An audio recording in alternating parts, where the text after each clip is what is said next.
Thrissur Pooram കലക്കൽ report സമർപ്പിച്ചു. ഡിജിപിക്ക് ADGP M R. Ajith കുമാറാണ് അന്വേഷണ റിപ്പോർട്ട് നൽകിയത്.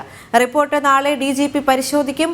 600 പേജുള്ള റിപ്പോർട്ടാണ് നൽകിയത്. 5 മാസങ്ങൾക്ക് ശേഷമാണ് റിപ്പോർട്ട് സമർപ്പിക്കുന്നത്. സീൽഡ് കവറിലാണ് മെസഞ്ചർ വഴി റിപ്പോർട്ട് നൽകിയത്. വിവരങ്ങളുമായി എസ് ശാലിനി ചേരുന്നുണ്ട്. ശാലിനി, ഏറെ വിവാദങ്ങൾക്ക് ശേഷം അല്ലെങ്കിൽ ഈ ഒരു റിപ്പോർട്ട് കൈമാറുന്നത് എഡിജിപി വഴി എന്ന് അറിയുന്ന സമയം മുതൽ തന്നെ കൃത്യമായ വിവാദങ്ങൾ അല്ലെങ്കിൽ പ്രതിഷേധങ്ങൾ ഉയർന്നിരുന്നു. കാരണം ഗുരുതരമായ ആരോപണങ്ങളാണ് എഡിജിപി എം.ആർ. അജിത് കുമാറിനെതിരെ ഉണ്ടായിരിക്കുന്നത്. മാത്രവുമല്ല, ഈ പൂരം കലക്കാൻ ഒത്താശ ചെയ്ത എം.ആർ. അജിത് കുമാർ തന്നെ റിപ്പോർട്ട് നൽകണം എന്നത് ശരിയായ ഒരു കാര്യമല്ല എന്ന് പല ദിക്കുകളിൽ നിന്നും പ്രതിഷേധം ഉയർന്ന സാഹചര്യത്തിലാണ് ഇപ്പോൾ എഡിജിപി റിപ്പോർട്ട് കൈമാറിയിരിക്കുന്നത്, അല്ലേ? ദേവിക, പൂരം കലക്കൽ വിവാദത്തിലാണ് ഇപ്പോൾ ഏറ്റവും ഒടുവിലായി 5 മാസങ്ങൾക്ക് ശേഷം അന്വേഷണ റിപ്പോർട്ട് ഡിജിപിക്ക് കൈമാറിയിട്ടുള്ളത്. ADGP M R. അജിത് കുമാർ, ക്രമസമാധാന ചുമതലയുള്ള എഡിജിപി എം.ആർ. അജിത് കുമാറാണ് ഈ വിഷയവുമായി ബന്ധപ്പെട്ട് അന്വേഷണം നടത്തിയത്. ഈ അന്വേഷണത്തിന്റെ റിപ്പോർട്ടാണ് ഇപ്പോൾ ഡിജിപിക്ക് മുൻപാകെ നൽകിയിട്ടുമുള്ളത്. കഴിഞ്ഞ ദിവസങ്ങളടക്കം വലിയ രീതിയിലുള്ള വിമർശനങ്ങളും വിവാദങ്ങളും ഒക്കെ തന്നെ ഈ ഒരു വിഷയവുമായി ബന്ധപ്പെട്ട് വന്നിരുന്നു. ഇതിന് പിന്നാലെയാണ് ഇപ്പോൾ 5 മാസം പൂഴ്ത്തി വെച്ചിരുന്ന റിപ്പോർട്ട് ഔദ്യോഗികമായി ഡിജിപിക്ക് സമർപ്പിച്ചിട്ടുള്ളത്. ഡിജിപിയുടെ നിർദ്ദേശങ്ങൾ ചേർത്ത് റിപ്പോർട്ട് മുഖ്യമന്ത്രിക്ക് കൈമാറും. അതിനുശേഷമായിരിക്കും മറ്റ് നടപടികൾ അടക്കമുള്ള അതിലേക്ക് കടക്കുക.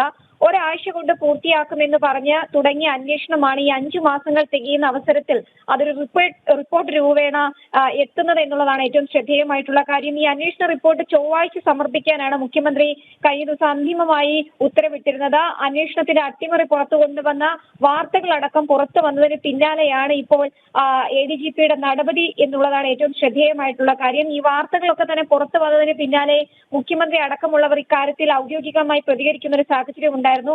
മുഖ്യമന്ത്രി ഇന്ന് മാധ്യമങ്ങളെ കണ്ടപ്പോഴും അന്വേഷണം വൈകിയെന്ന് സ്വമേധയാ സമ്മതിക്കുന്ന ഒരു സാഹചര്യം കൂടി ഉണ്ടായിരുന്നു. നേരത്തെ ഈ വിഷയവുമായി ബന്ധപ്പെട്ട വിവരാവകാശ മറുപടി തെറ്റെന്ന വാർത്താക്കുറിപ്പിലൂടെ മുഖ്യമന്ത്രി നൽകുന്ന ഒരു സാഹചര്യം, ഒപ്പം തന്നെ ഈ വിവരാവകാശത്തിന് മറുപടി നൽകിയ ഡിവൈഎസ്പിയെ സസ്പെൻഡ് ചെയ്ത സാഹചര്യം കൂടി നിലനിൽക്കുന്നുണ്ട്. ഇതിനൊക്കെ പിന്നാലെയാണ് ഇപ്പോൾ എഡിജിപി ആരോപണ വിധേയനായി നിൽക്കുന്ന എഡിജിപി തന്നെ തൃശൂർ പൂരവുമായി ബന്ധപ്പെട്ടും ഒപ്പം തന്നെ പൂരം കലക്കലുമായി ബന്ധപ്പെട്ട് ഈ അന്വേഷണ റിപ്പോർട്ട് നൽകിയിട്ടുള്ളത് എന്നുള്ളതാണ് ഏറ്റവും ശ്രദ്ധേയമായിട്ടുള്ള കാര്യം.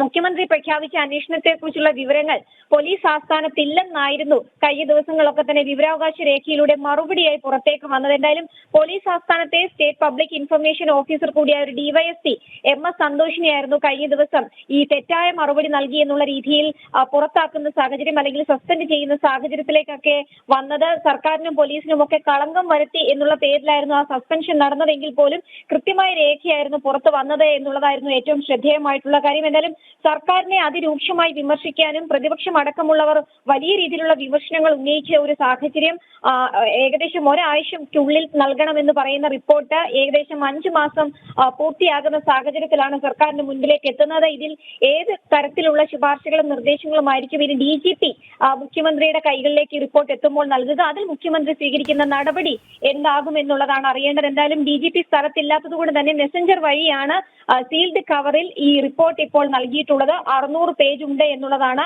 എന്താണ് ഇതിന്റെ കാരണം, ഏത് സാഹചര്യത്തിലാണ് പൂരം അലങ്കോലമായത് എന്നത് അടക്കമുള്ള കാര്യങ്ങളിൽ ഒരു വ്യക്തത എഡിജിപി എം.ആർ. അജിത് കുമാർ ഈ റിപ്പോർട്ടിൽ നൽകിയിട്ടുണ്ട് എന്നുള്ളതാണ് നമ്മൾ മനസ്സിലാക്കുന്നത്. അത് നാളെ ആയിരിക്കും ഡിജിപി നേരിട്ട് പരിശോധിക്കുക. അതിനുശേഷമായിരിക്കും ഒരു അന്തിമ റിപ്പോർട്ട് സർക്കാരിന് മുൻപിലേക്ക് മുഖ്യമന്ത്രിയുടെ കൈകളിലേക്ക് ഇതുമായി ബന്ധപ്പെട്ട് എത്തുക. അതിനുശേഷമായിരിക്കും തുടർ നടപടികളും ഒക്കെ ഉണ്ടാവുക എന്നുള്ളതാണ് നമ്മൾ പ്രതീക്ഷിക്കുന്നത്. ദേവിക. ശരി, എസ് ശാലിനിയാണ് വിവരങ്ങൾ പങ്കുവച്ചത്.